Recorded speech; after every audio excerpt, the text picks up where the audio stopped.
मेरा नाम नकुल चौहान है और मैं आपको 12th क्लास के इकोनॉमिक्स का सिलेबस पढ़ा रहा हूं। आज हमारी वीडियो नंबर 4.1 है। इससे पहले हमने अपना बैंकिंग वाला जो चैप्टर है वो कंप्लीट किया था। आज जो हम अपनी वीडियो नंबर 4.1 में स्टार्ट करने वाले हैं वो है नेशनल इनकम, जो 12th क्लास के सबसे एक मेन या इंपॉर्टेंट चैप्टर बन जाता है।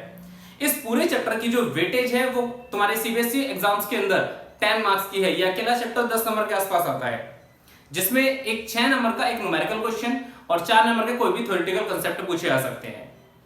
आज की क्लास में जो मैं टॉपिक डिस्कस करने वाला हूं, इसमें कुछ छोटे छोटे कांसेप्ट्स ऐसे भी होंगे इससे आने वाली आगे की क्लासेस में भी, क्योंकि नेशनल इनकम के अंदर जो छोटे छोटे हम टर्म्स यूज करने वाले हैं, कुछ ऐसे टर्म्स भी हैं जो हम अपनी ऑलरेडी पुरानी वीडियो में कवर कर चुके हैं।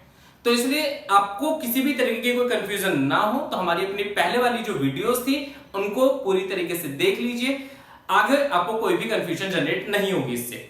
चलो स्टार्ट करते हैं हम आज का टॉपिक। आज का टॉपिक हमारा नेशनल इनकम और उससे रिलेटेड कुछ हमारे एग्रीगेट्स।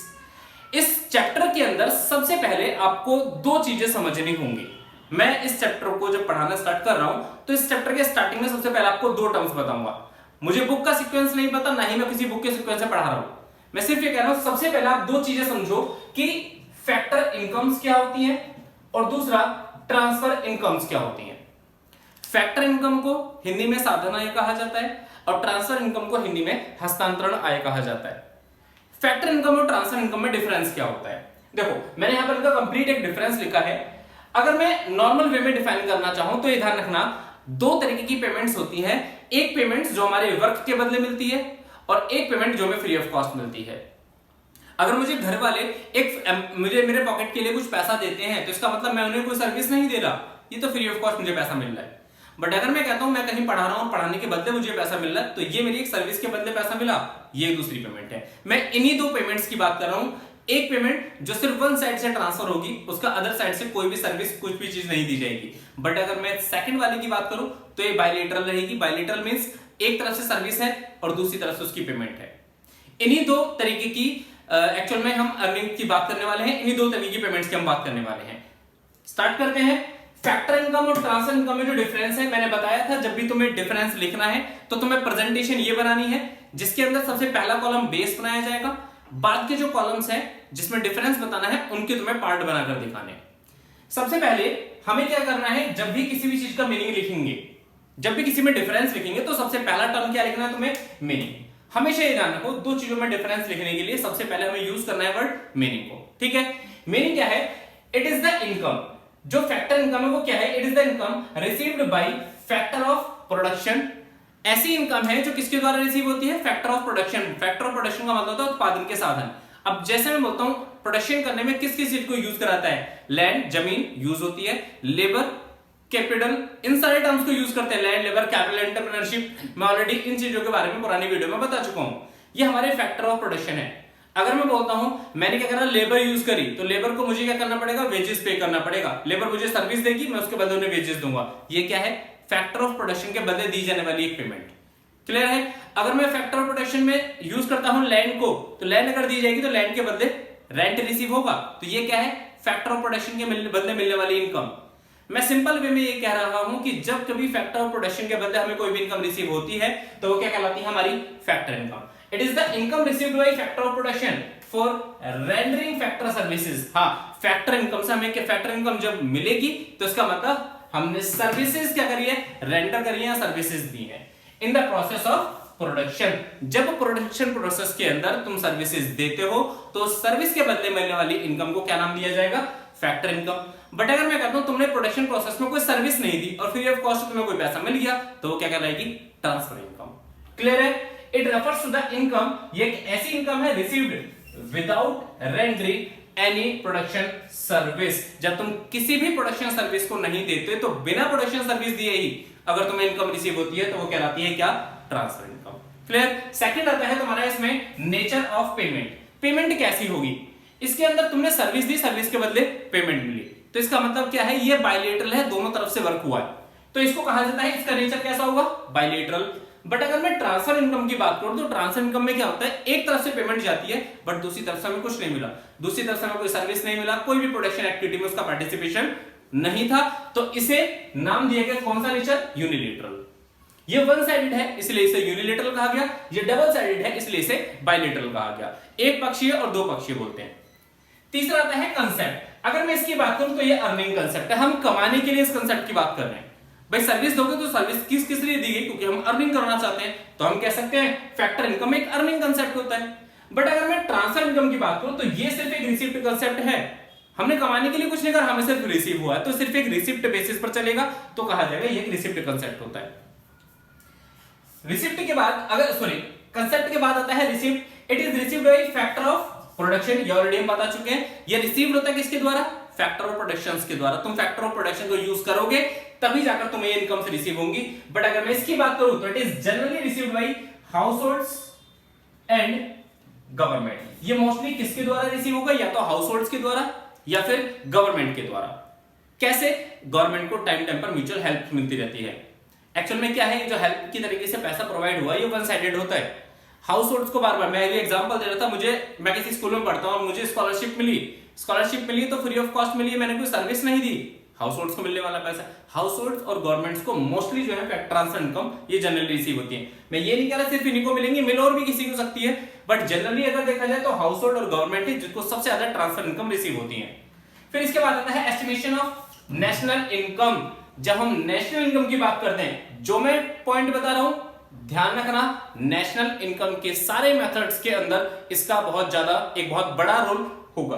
क्या, जब भी हम नेशनल इनकम आगे पढ़ेंगे, हम जितने भी मेथड्स पढ़ेंगे, जितने भी हम कंसेप्ट्स पढ़ेंगे, हर किसी कंसेप्ट के अंदर ये ध्यान रखो, हम जब इनकम लेकर चलेंगे तो वो कौन सी होगी, फैक्टर इनकम। फैक्टर इनकम को नेशनल इनकम में क्या करा जाता है, इंक्लूड। बट अगर हम ट्रांसफर इनकम की बात करें तो ट्रांसफर इनकम को नेशनल इनकम में इंक्लूड नहीं किया जाता। क्लियर है, इसको माइंड में सेट कर लो, क्योंकि आगे हमें कंसेप्ट में इसकी बहुत ज्यादा जरूरत पड़ने वाली है। लास्ट अगर मैं एग्जांपल्स की बात करूं तो रेंट, इंटरेस्ट, प्रॉफिट एटसेट्रा, कुछ ये सारे टर्म्स हैं जो हमारे फैक्टर इनकम के होते हैं। रेंट हमें कब मिलता है, जब लैंड दी जाती है किराए पर। प्रॉफिट हमें कब मिलता है, जब तुम एंटरप्रेन्योरशिप की सर्विसेज देते हो। इंटरेस्ट कब मिलता है, जब तुम कैपिटल कहीं इन्वेस्ट करते हो। तो इसका मतलब जब तक तुम सर्विस नहीं दोगे तब तक ये इनकम नहीं मिलेगी, इसलिए ये एग्जांपल बन जाते हैं फैक्टर इनकम्स के। बट अगर मैं बोलता हूं स्कॉलरशिप मतलब छात्रवृत्तियां होती हैं। स्कॉलरशिप कब मिलती है, जब जैसे मान लो किसी स्कूल के अंदर है, तुम्हें हर साल कुछ ना कुछ पैसा मिलता रहता है, ये क्या है, इसका स्कॉलरशिप का पार्ट है। ये स्कॉलरशिप का जो पार्ट तुम्हें मिला है ये फ्री ऑफ कॉस्ट मिला है।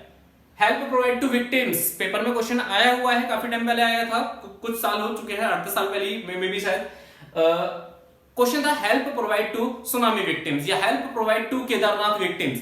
ये जो विक्टिम है कहीं के भी हो सकते हैं, बट अगर विक्टिम को कोई हेल्प प्रोवाइड की जाती है, रोड पे किसी का एक्सीडेंट हो गया, उसी किसी ने 500 रुपए दिए, तो इसका मतलब ये नहीं कि वो 500 रुपए से लेगा। ये एक्चुअल में क्या है, ये हेल्प प्रोवाइड की गई। गिफ्ट जब दिया जाता है तो गिफ्ट के बदले कोई पैसे थोड़े ना लिए जाते, तो इसका मतलब क्या, गिफ्ट एक वन साइडेड ट्रांसफर है, एक ट्रांसफर इनकम। मैं नॉर्मली कह रहा हूं अनएम्प्लॉयमेंट अलाउंस भी इसी तरीके का है। ये सारे एग्जांपल्स हैं जो किसके होंगे, हमारे ट्रांसफर इनकम्स के। तो ये जो कंसेप्ट है ये हमारा फैक्टर इनकम और ट्रांसफर इनकम को रिप्रेजेंट करता है। फैक्टर इनकम और ट्रांसफर इनकम के बाद जो हम अपना नेक्स्ट टॉपिक स्टार्ट करेंगे वो होगा कि हमारी कंट्री के अंदर नेशनल इनकम और डोमेस्टिक इनकम क्या होती है। फटाफट से इसे नोट डाउन कीजिए, मैं नेक्स्ट टॉपिक के साथ स्टार्ट करता हूं। हाँ, तो हमारा जो नेक्स्ट टॉपिक आता है ये आता है कि नेशनल इनकम क्या होती है और डोमेस्टिक इनकम क्या होती है। नेशनल इनकम को हिंदी में राष्ट्रीय आय कहा जाता है और डोमेस्टिक इनकम को हिंदी में घरेलू आय कहा जाता है। ये होती है राष्ट्रीय आय। National income means income of the nation. Domestic income को हिंदी में घरेलू आय कहा जाता है। यह है income of the domestic area. Domestic area की इनकम को डोमेस्टिक इनकम कहा जाएगा। नॉर्मल वे में मैं बता रहा हूं। नेशनल इनकम और डोमेस्टिक इनकम होते क्या है, चलो बढ़ते हैं। नेशनल इनकम का मतलब क्या होता है, कोई भी ऐसी इनकम। चलो इनकम अगर आई है तो इनकम हम कितनी देखें, जैसे हम बोलते हैं कि हमारी इनकम तो इतने रुपए पर मंथ है, कोई बोलता है हमारी इनकम का पैकेज जो है वो ईयरली इतना है, तो हम इनकम को जब कैलकुलेट करेंगे तो कितने टाइम पीरियड की इनकम निकाली जाएगी। गवर्नमेंट कहती है कि जब भी तुम्हें इनकम कैलकुलेट करनी होती है तो ये दोनों ही इनकम, दोनों क्या है, ये जो भी इनकम होंगी ये इनकम हमेशा एक फाइनेंशियल ईयर के बेसिस पर कैलकुलेट की जाती है। फाइनेंशियल ईयर का मतलब होता है वित्तीय वर्ष। ये जो फाइनेंशियल ईयर होता है ये फाइनेंशियल ईयर 1 अप्रैल से लेकर 31 मार्च तक होगा। मतलब जब भी इनकम की वैल्यूएशन की जाएगी तो वो इस वाले सेशन में करी जाएगी जो 1 अप्रैल से स्टार्ट होगा और 31 मार्च तक होगा। अगर मैं कहता हूं कि हमारी कंट्री की नेशनल इनकम है, तो नेशनल इनकम एक्चुअल में एक पर्टिकुलर ईयर से रिलेट करती है। जैसे हम करंट ईयर में निकालना चाहते हैं, तो ये ईयर हमारा स्टार्ट हुआ 1 अप्रैल 2020 से और ये खत्म होगा कब? 31 मार्च 2021 पर। तो ये हमारा फाइनेंशियल ईयर है और इस फाइनेंशियल ईयर के बेस पर ही गवर्नमेंट इनकम को कैलकुलेट करती है।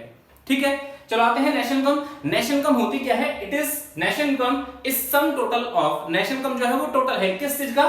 Factor incomes. यही मैंने इससे पहले पढ़ाया था कि हम जो इनकम पढ़ने वाले हैं वो इनकम कैसी होगी? सिर्फ फैक्टर, ट्रांसफर इनकम को इंक्लूड नहीं करा जाएगा। तो national income is the sum total of factor incomes earn by normal resident of a country. किसके द्वारा अर्न करी जाएगी? भारत के सामान्य निवासियों के द्वारा। भारत के सामान्य निवासी मतलब इंडियन के जो भी नॉर्मल रेजिडेंट्स हैं उनके द्वारा जो इनकम अर्न की जाती है एक फाइनेंशियल ईयर में, उसको नाम दिया जाता है किस चीज का? नेशनल इनकम का। क्वेश्चन यहां से अराइज होगा, नॉर्मल रेजिडेंट किसे कहते हैं। दूसरा आता है डोमेस्टिक इनकम, जिसको हम घरेलू आय कहते हैं। Domestic income is the sum total of factor income. फिर से भाई मैंने बोला कोई भी इनकम हम कैलकुलेट करेंगे, ट्रांसफर इनकम का उसमें रोल नहीं होगा, हम सिर्फ इनकम कौन सी लेंगे? Factor income. Domestic income is the sum total of factor incomes generated with in the domestic territory of a country. जो कहां पर जनरेट हुई है? डोमेस्टिक टेरिटरी के अंदर। डोमेस्टिक टेरिटरी का मतलब होता है घरेलू सीमा। अगर मैं कहता हूं डोमेस्टिक टेरिटरी ऑफ इंडिया, तो इसका मतलब भारत की घरेलू सीमा से है वो पार्ट जिसको भारत माना गया है, वो भारत की डोमेस्टिक टेरिटरी कहलाएगा। अब वो ऐसा कौन सा पार्ट है, यहां पर ये क्वेश्चन भी अराइज होता है। ये दो छोटे छोटे कंसेप्ट है, फिर मैं इनको आगे एक्सप्लेन करता हूं। चलो मैं इनको एक बार थोड़ा सा ऐसे बताता हूं। जो नेशनल इनकम है, इस नेशनल इनकम की जो वैल्यूएशन होगी ये एक फाइनेंशियल ईयर के बेसिस पर होगी। भाई ऑब्वियस सी बात है, जो मैं नेशनल इनकम है, जो भी मैं नेशनल इनकम कैलकुलेट करूंगा, उस नेशनल इनकम की जो कैलकुलेशन करने वाला हूं वो एक फाइनेंशियल ईयर के बेसिस पर करने वाला हूं। फाइनेंशियल ईयर में कौन सी इनकम हम लेंगे? जो इनकम अर्न करी गई है, income earn by normal residents of a country. कोई भी ऐसी इनकम जो एक कंट्री के नॉर्मल रेजिडेंट के द्वारा अर्न की गई है, उस इनकम को हम नेशनल इनकम का नाम देते हैं। बट एक बात बताओ, क्या इस कंसेप्ट में कहीं भी ये लिखा है कि वो इनकम कहां पर अर्न की जाएगी? अगर ऐसा कुछ नहीं लिखा तो इसका मतलब ये इनकम इन इंडिया भी हो सकती है और ये इनकम आउटसाइड इंडिया भी हो सकती है। ये कंसेप्ट थोड़ा ध्यान रखना कि कोई भी ऐसी इनकम जो किसी भी एक नॉर्मल रेजिडेंट के द्वारा अर्न की जाती है, चाहे वो इंडिया में हो चाहे वो इंडिया से बाहर हो, उस इनकम को हम नाम देते हैं नेशनल इनकम का। क्वेश्चन अराइज होता है नॉर्मल रेजिडेंट किसे कहते हैं? क्लियर है? चलो नेक्स्ट आता है तुम्हारे इसमें, मैं भी इसके बारे में बताऊंगा। नेक्स्ट आते हैं डोमेस्टिक के बारे में। डोमेस्टिक इनकम क्या थी? डोमेस्टिक इनकम ये क्या होती है? ये हमारी एक ऐसी इनकम है जो एक फाइनेंशियल ईयर में कैलकुलेट की जाएगी। जैसे हमने नेशनल इनकम का कैलकुलेशन करा, सेम ऐसे ही डोमेस्टिक इनकम का वैल्यूएशन भी एक फाइनेंशियल ईयर के बेसिस पर होता है। और फाइनेंशियल ईयर में कैसी इनकम? एक ऐसी इनकम जो अर्न करी जाएगी, income earn with in the domestic territory, domestic territory of a country. कोई भी ऐसी इनकम जो एक कंट्री की डोमेस्टिक टेरिटरी के अंदर अर्न की जाती है, उसको नाम दिया जाएगा with in the domestic territory, उसको नाम दिया जाएगा किस चीज का? डोमेस्टिक इनकम का। क्या इस वाले कंसेप्ट में ऐसा कहीं भी लिखा है कि इनकम किसके द्वारा अर्न की जाएगी? पहले वाले कंसेप्ट के अंदर प्लेस नहीं बताया था, तो इसका मतलब वो इंडिया में भी हो सकती थी, इंडिया के बाहर भी हो सकती थी, बट उसमें ये बता रखा था कि कौन इनकम अर्न करेगा। बट इस वाले कंसेप्ट में हमें प्लेस तो बता दिया कि वो इनकम डोमेस्टिक टेरिटरी में होनी चाहिए, बट कौन अर्न करेगा ये नहीं बताया। इसका मतलब ये वाली जो इनकम है बाय नॉर्मल रेजिडेंट किसके द्वारा अर्न की जा सकती है? नॉर्मल रेजिडेंट के द्वारा अर्न की जा सकती है, या फिर बाय नॉन रेजिडेंट। मतलब ये इनकम ऐसी है जिसे नॉर्मल रेजिडेंट भी अर्न कर सकता है और एक नॉन रेजिडेंट भी अर्न कर सकता है। अगर मैं इस पूरे कंसेप्ट की बात करूं तो सिंपल क्या बन जाता है, एक ऐसी इनकम जो इंडिया की डोमेस्टिक टेरिटरी पर नॉर्मल रेजिडेंट या नॉन रेजिडेंट के द्वारा अर्न की जाएगी, उसको नाम दिया जाता है किस चीज का, डोमेस्टिक इनकम का। और ये वाली इनकम थी हमारी नेशनल। इसको तुम ऐसे याद रख सकते हो। क्वेश्चन आता है इस वाले में कि बताओ डोमेस्टिक टेरिटरी किसे कहते हैं। ठीक है, आज की क्लास मैं यही वाइंड अप कर रहा हूं। नेक्स्ट क्लास में हम इस क्वेश्चन से स्टार्ट करेंगे कि इंडिया के नॉर्मल रेजिडेंट, भारत के जो सामान्य निवासी हैं वो कौन होते हैं, और इंडिया की डोमेस्टिक टेरिटरी जो भारत की घरेलू सीमा है वो क्या होती है। फाइनली आज की क्लास हम यही वाइंड अप करते हैं। नेक्स्ट क्लास में स्टार्ट करते हैं नेक्स्ट टॉपिक के साथ। अगर आपको वीडियो अच्छी लगी हो तो लाइक कीजिए, हमारे चैनल को सब्सक्राइब कीजिए और ज्यादा से ज्यादा हमारी वीडियोस को शेयर भी कीजिए। That's all for today.